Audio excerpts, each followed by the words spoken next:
唔係啊，應該話係咁人總係好似一個 puzzle 咁樣，有三尖八角噶嘛，佢唔會係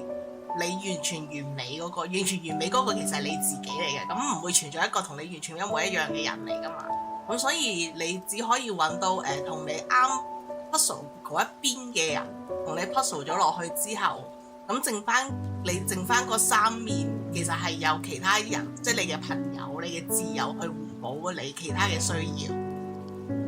而唔係話你 all in 晒要對方俾晒所有你需要嘅嘢咧，其實係冇可能嘅。好有深度喎，講呢個嘢。我原本就係想話係你需要知道你自己作為一塊 puzzle，你嘅形狀係啲乜嘢。我哋會定係會拎我哋突出嗰一方面去到睇下會唔會人哋有一啲凹凸啱位嘅嘢就攝入去，但係我哋可能唔知自己塊 puzzle 到底係生乜嘢樣，所以夾硬扼完落去之後形狀唔啱，你可能會有啲空虛感，會唔會可以滿足到人，或者係你會唔會可以俾人滿足得到？人哋條水喉到底 feel 唔 feel 得滿你個心？人哋可能已經盡力盡晒力去到俾極多嘅情緒價值，要俾極多嘅關注你。但係如果你係一個無底深潭，或者係你個極限值好高嘅話，人哋俾唔盡你嘅話，咁就會覺得你唔關心我咯。點解你唔可以標滿晒我內心所有嘅空虛啊？之後就會發生好危險嘅嘢，就係我覺得你唔關心我，我覺得你俾唔夠愛我哋分手啦，我哋俾第二個，然之後就會尋找第二個可能會俾到更多嘢俾你。我突然間諗到一樣嘢係可以完美都解釋一個情況，點解要出軌？就係要彌補對方你喺對方攞唔到嗰個，你喺正室度攞唔到嗰樣嘢，但係小三反而俾到你，因為你小三或者係你出邊你啲 friend， 你去填補嘅只不過係嗰少少嘅空隙，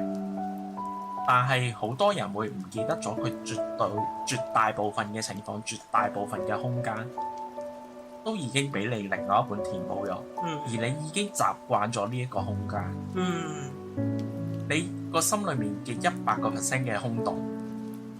你長期被填滿咗90%，你只會一個樂觀嘅人同埋一個悲觀嘅人，你已經被填滿90%，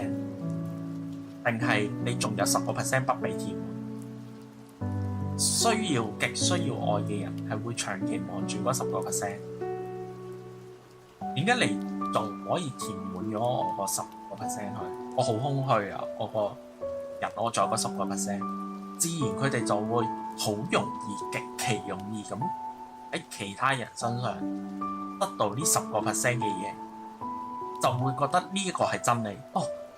我終於我咁耐填補唔到嘅嘢，我喺人哋身上面可以填滿，係咪即係代表我已經再唔需要你嗰90%？然而，當佢決定捨去呢大部分嘅 puzzle 嘅時候，佢哋就會發現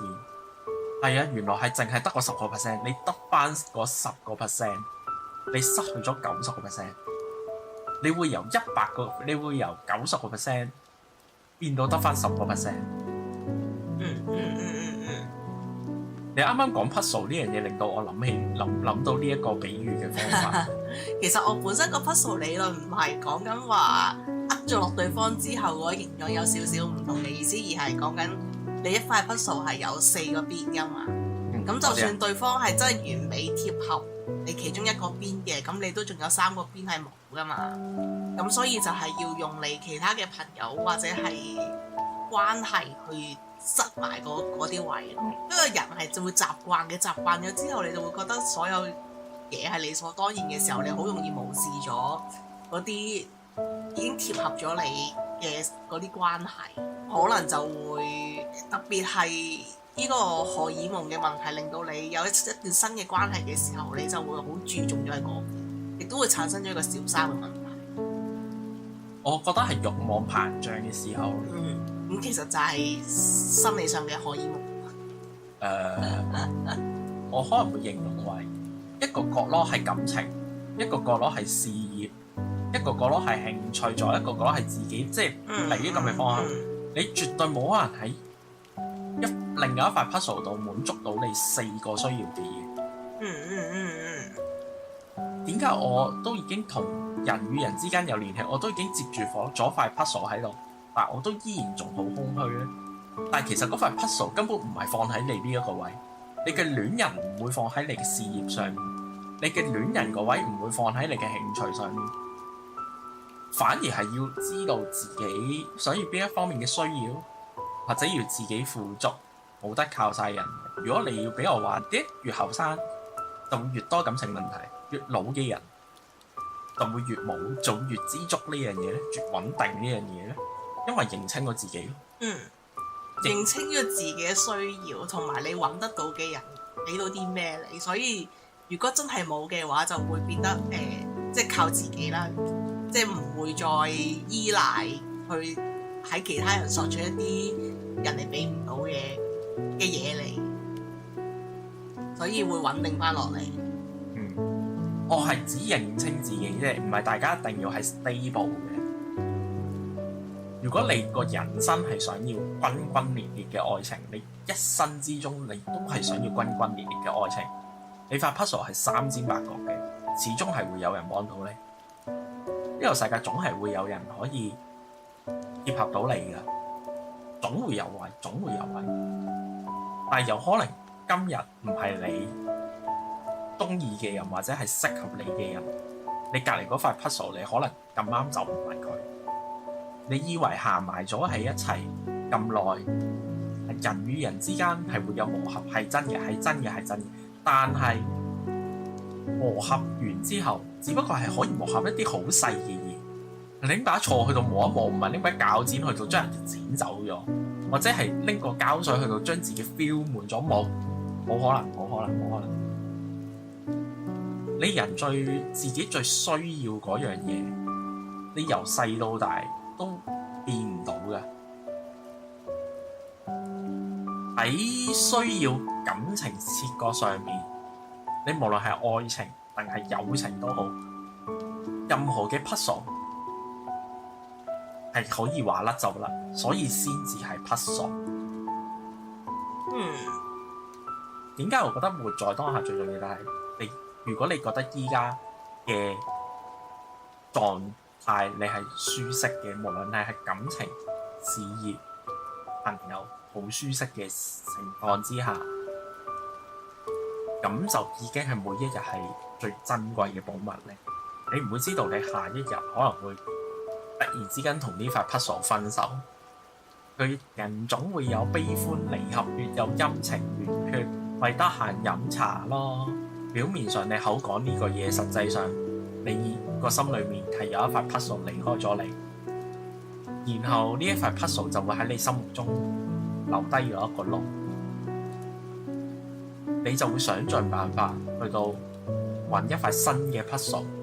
去到填補翻你個窿，令到你個人去翻一個 stable 啲嘅狀況。朋友係一個好容易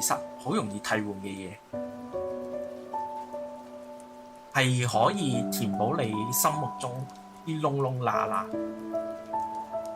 而愛情係可以填補你人生中大部分嘅空隙。所以點解咁多人渴望愛情，就會覺得友情碎了啦。但係對於我嚟講嘅話，其實愛情同友情嗰個窿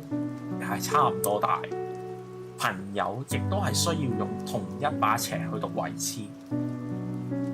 兩邊都可以維持得好好嘅時候，朋友多寡或者係戀人，你嘅戀人個生活狀況係點樣，佢有冇閨蜜嗰啲嘢，其實已經唔再重要，因為你已經達成咗你嘅100%，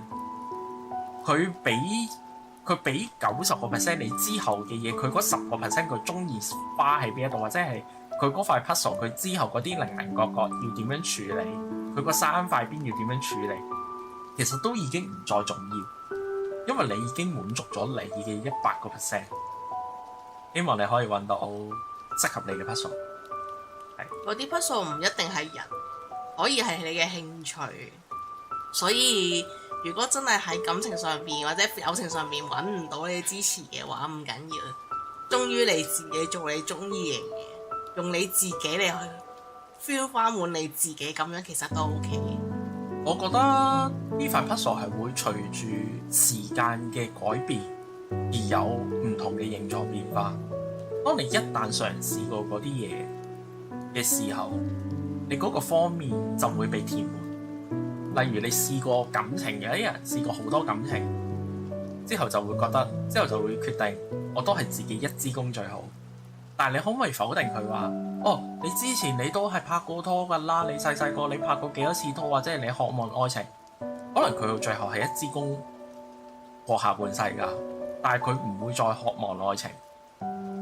因為佢已經被填滿了，佢已經知道喺愛情呢一部分，佢已經不再需要他人去到填滿自己，自己填平咗呢一個坑，或者係唔再